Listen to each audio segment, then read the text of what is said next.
मुझे लगता है कि झारखंड प्रदेश चूंकि नवसृजित राज्य है, अब ये 25 साल इस राज्य को हुए हैं बने हुए। अभी बहुत सारे ऐसे क्षेत्र हैं जहां हमें बहुत काम करने की आवश्यकता है और सरकार या कोई भी संस्था या कोई भी व्यक्ति कोई काम करता है तो सारी बातें होने के बाद आखिर में बात आके खड़ी होती है आर्थिक संसाधनों को लेकर। संसाधन होगा तभी चीजें आगे बढ़ेंगी और उस पर कुछ बड़ी सोच की परिकल्पना भी की जा सकती है। आप सबको मालूम है देश के अंदर जब जीएसटी लागू हुआ उसके बाद पूरे देश में अलग अलग राज्यों के अलग अलग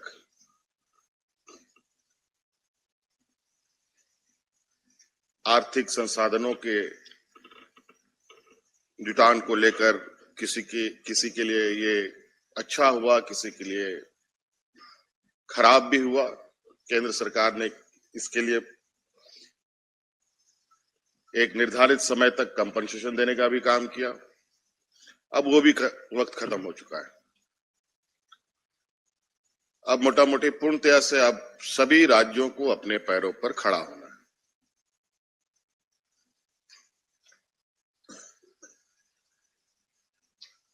और अब खुद से कमाना भी है और खर्च भी करना है। संसाधन भी हमें जुगाड़ करने होंगे और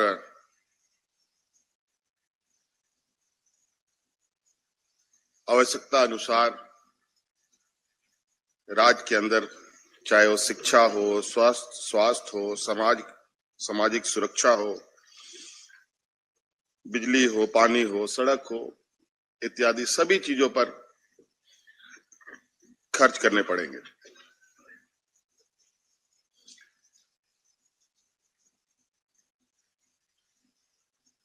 मूलभूत आवश्यकताएं होती हैं, वो तो सरकार को हर हाल में राज्य की जनता तक पहुंचाने का एक संकल्प होता है। इसके अलावा बहुत सारे ऐसे क्षेत्र हैं जहां राज्य के समग्र विकास की परिकल्पना को पूरा करने के लिए काम करना पड़ता है। और आप सब ये भी जानते हैं कि झारखंड वैसे कहने का तो ये सोने का चिड़िया के रूप में जाना जाता है, लेकिन वास्तव में यह देश का सबसे पिछड़े राज्यों में से एक राज्य है।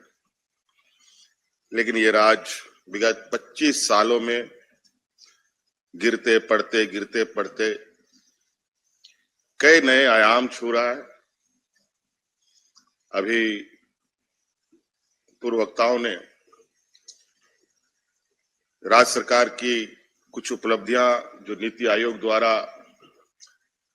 घोषित की गई, उसमें राज्य सरकार का भी एक अच्छे सूचकांक में नाम आया है। और कुछ एक जो उसके पैरामीटर्स हैं जिसके वजह से हमारी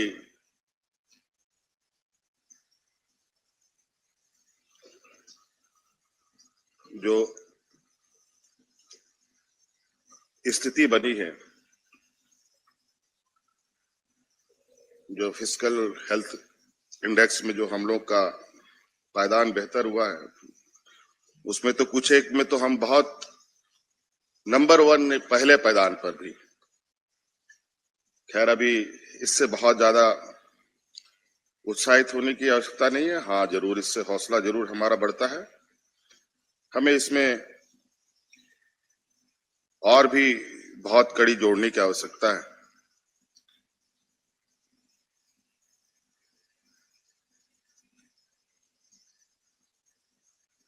झारखंड खनिज संपदाओं से भरपूर ये राज्य है। इस राज्य के खनिज संपदाओं से देश की अर्थव्यवस्था पर बहुत बड़ा प्रभाव डालता है। लेकिन वहीं कहीं ना कहीं हम थोड़ा अपने राज्य के हितों के लिए, अपने राज्य के विकास के लिए जो हमारे संसाधन है वो हमें कम पड़ते हैं। इसके बावजूद सरकार ने हार नहीं मानी है। आज चाहे स्कूल के क्षेत्र में हो, चाहे आधारभूत संरचना, सड़क, बिजली, पानी को लेकर इन क्षेत्रों में भी बड़े पैमाने पे राज्य में काम हुए हैं और निरंतर ये चल भी रहा है और ये अनवरत चलने वाला व्यवस्था भी है।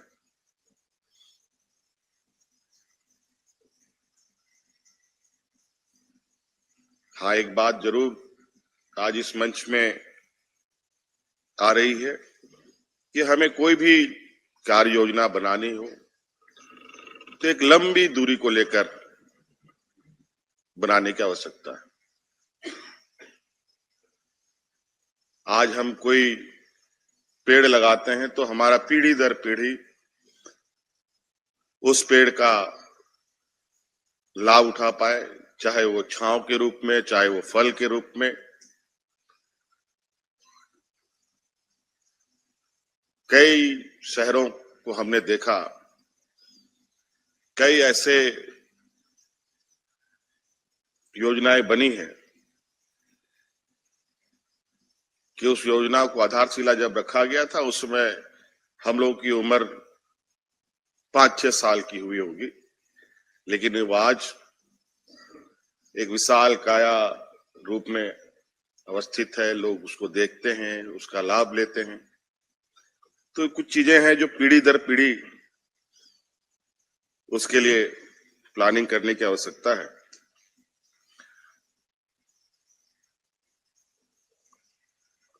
ये जरूरी है एक सस्टेनेबल ग्रोथ के लिए। नींव मजबूत होगा तो ऊंची बिल्डिंग भी बनाई जा सकती है। अभी हमारे पास बिल्कुल वक्त नींव को मजबूत करने का है ताकि हम आने वाला समय में कितने बेहतर तरीके से राज्य को आगे दिशा दे सके। एक एक क्षेत्रवार हम बात करें तो बहुत लंबा समय लगेगा। बहुत ऐसी चीजें हैं जो हम लोगों ने राज्य नहीं पूरे देश के अंदर एक अलग पहचान भी बनाई है। अगर अलग पहचान की बात बोले तो सीधे तौर पर बात आती है मैया सम्मान योजना की, जहां पूरा देश में भारत सरकार महिला एवं बाल विकास विभाग के लिए 25-26 हजार करोड़ रुपया कृतांकित करती है, तो वहीं 15-16 हजार करोड़ रुपया मात्र एक राज्य अपने इस राज्य की एक आधी आबादी को सुपुर्द करता है। ये छोटी बात नहीं है। बहुत सारे लोग इस पर अपनी अपनी प्रतिक्रियाएं देते हैं, लेकिन मैं बिल्कुल आश्वस्त हूं कि राज्य की जनता इस बात के लिए बिल्कुल निर्भीक होकर रहे कि किसी भी तरीके से किसी भी व्यक्ति पर अतिरिक्त भार, अतिरिक्त बोझ सरकार नहीं डालेगी। हम अपने आंतरिक संसाधनों को ही इस तरीके से एक्सप्लोर करेंगे कि हम अपने इन संसाधनों को भी जुटाने में कामयाब होंगे। क्योंकि ये बहुत जरूरी सरकार को लगा, क्योंकि हम जानते हैं ये राज पिछड़ा है। सरकार एक बजट पे काम करती है, कोई व्यापारी एक बजट पे काम करता है, कोई एक कर्मचारी एक तनख्वाह को एक बजट मानकर काम करता है, लेकिन इस राज्य की लगभग 70% लोग ऐसे हैं जिनके पास कोई बजट ही नहीं रहा, तो अपना कोई भी प्लानिंग या कार्य योजना बनाने में वो सक्षम नहीं हो पाया। लेकिन आज हम लोगों ने कितनी मजबूत व्यवस्थाएं उनको दी हैं। मुझे लगता है अभी बोलना बहुत जल्दबाजी होगा, कुछ समय बीतेगा तो इसकी परिणाम भी हमें बहुत बेहतर देखने को मिलेगा, मेरा ये मानना है। तो ये बहुत सारी चीजें हैं। अभी रोजगार को लेकर जो हमारा या किसी भी सरकार का टारगेट होता है, ये बहुत ही महत्वपूर्ण मुझे लगता है विचारों में पहला यही विषय हो कि लोगों को रोजगार, स्वरोजगार कैसे उपलब्ध कराया जाए।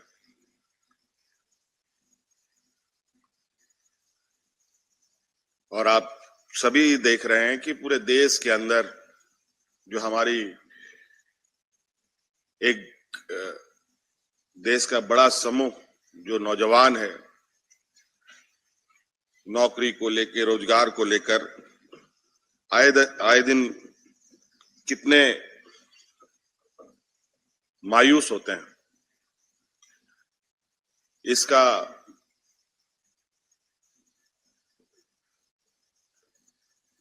समस्या का समाधान प्राथमिकता के आधार पर हमें करने की आवश्यकता है। और हम बजट को भी इस ध्यान में रखें, जो हम बजट बनाएंगे कि इस बजट में पैसे तो खर्च होंगे, जैसे मंत्री जी ने कहा, मुख्य सचिव जी ने भी कहा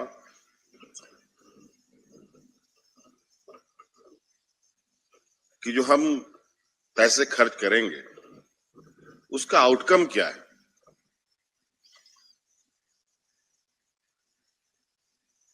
हर चीज का हमेशा दो पहलू होता है, एक नेगेटिव और पॉजिटिव। तो हम इतना हजार लाख करोड़ रुपए खर्च करेंगे तो उसका आउटकम क्या हो, किस किस दिशा में ये पैसा जाने वाला है। ठीक है, ये नहीं कहा जा सकता है कि 100% हम उस लक्ष्य को पाए, लेकिन उस लक्ष्य को पाने की एक ये तो टारगेट सुनिश्चित करना पड़ेगा। इसलिए सभी विभाग भी इस विषय पर काम करें। बहुत सारे विभाग, रोड बन रहा है तो बन रहा है, बिल्डिंग बन रहे हैं तो बन रहे हैं, ट्यूबवेल खुद रहे हैं तो खुद रहे हैं, स्कूल की बिल्डिंगें बन रही हैं तो बन रही हैं, स्वास्थ्य विभाग की बिल्डिंग बन रही है तो बन रही है, फॉरेस्ट डिपार्टमेंट पेड़ लगा रहा है तो पेड़ लगा रहा है, लेकिन उसका आउटकम क्या हो रहा है, मुझे लगता है कि अभी तक हम लोगों ने इस पर बहुत ज्यादा विशेष ध्यान नहीं दिया। हमको उससे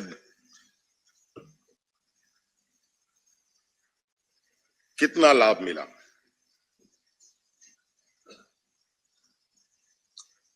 तो इसलिए हर चीज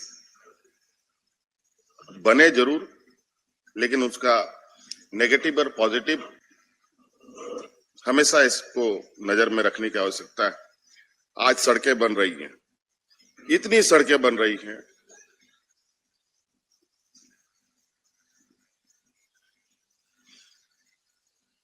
कि गिनने से भी खत्म ना हो, लेकिन दूसरा उसका भी एक बड़ा इम्पैक्ट हमारे जैसे राज्य में जो हमने एक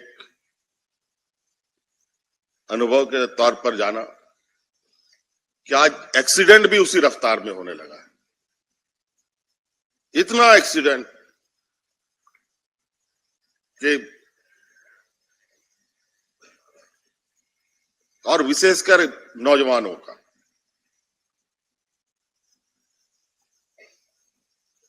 तो इस तरीके के बहुत सारी चीजें हैं।